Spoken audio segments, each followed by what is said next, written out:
some foreigners.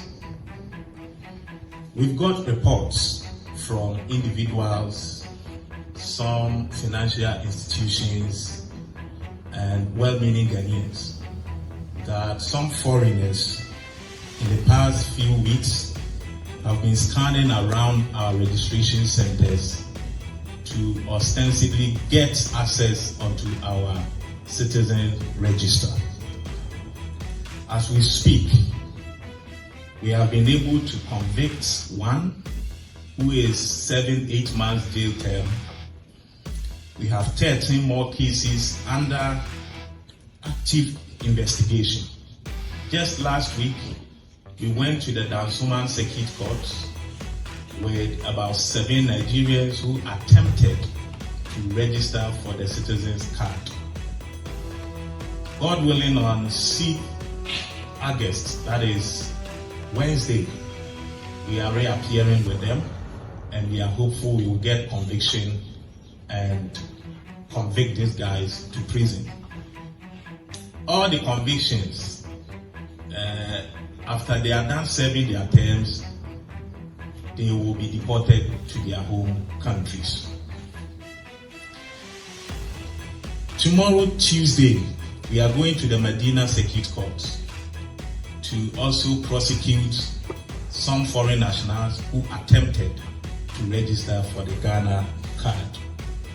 On Thursday, we are going to the Medina Circuit Court again to prosecute other foreign nationals.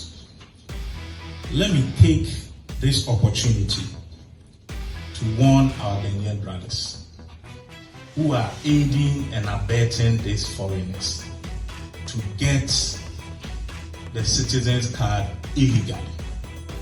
In our first press briefing, we made the point that if you are a foreigner and you desire to have the ECOWAS identity card, which is the citizens card, there are processes you can go through to legally acquire the card.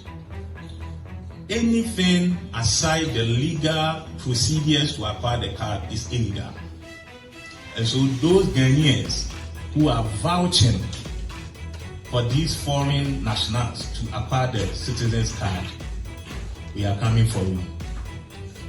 So far, out of the over 20 people we are prosecuting, there are some Ghanaians, they vouch for the foreign nationals, and in our system it's very easy to identify such people. And so we are prosecuting all of them.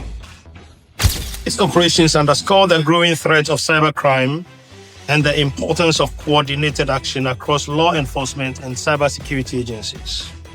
The CSA commends all our international partners for their continuous support in victim identification and repatriation efforts. The CSA and the Ghana Police Service remain committed to working closely with international partners and local stakeholders to dismantle cyber criminal networks, safeguard victims of cyber-enabled trafficking, and strengthen Ghana's overall cyber security resilience as part of the President's overall agenda.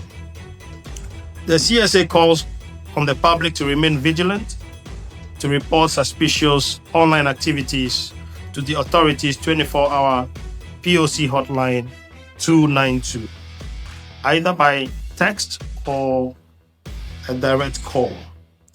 The public can also report via the following email: report@csa.gov.gh.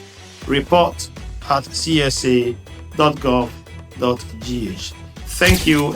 The Criminal Investigation Department once again has busted a vehicle robbery syndicate following the arrest of a convicted fugitive, Abubakar Sadiq, who is linked to a series of vehicle robbery cases across multiple regions in Ghana.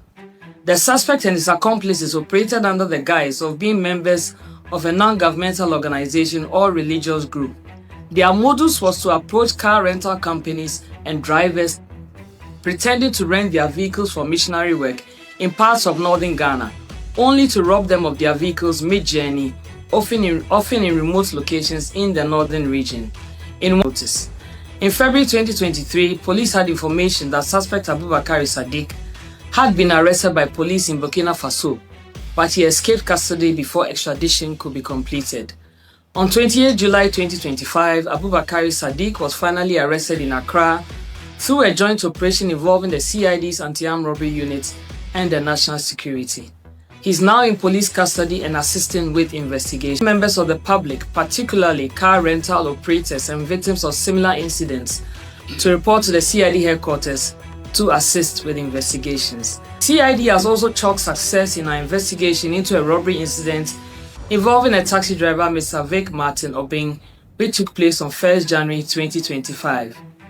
On the day of the incident, the victim was operating his ash and yellow Toyota Corolla taxi with registration number GM29616, when three young men requested a ride from Madina Zongo Junction to Hacho.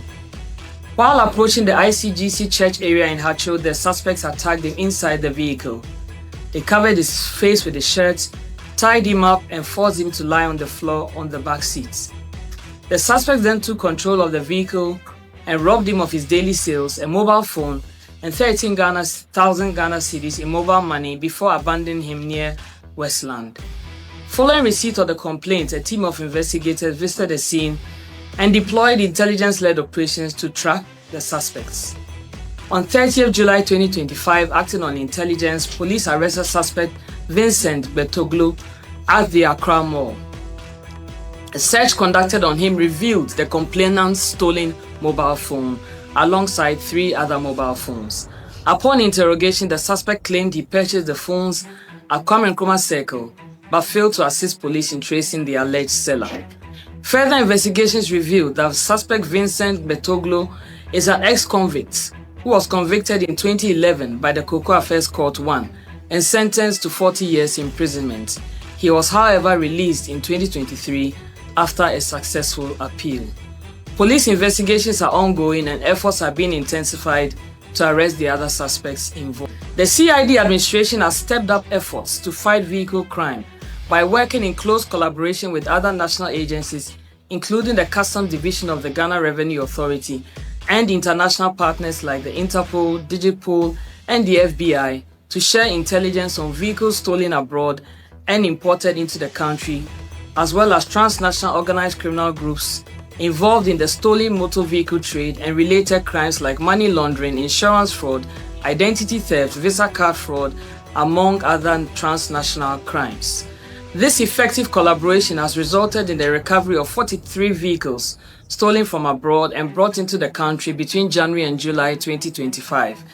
These 43 vehicles are mainly high-value luxurious vehicles such as Rolls-Royce, Audi Q8, Porsche, BMW, Mercedes-Benz, etc., stolen from countries such as the Netherlands, Spain, Belgium, Canada, USA, Germany, Italy, and France.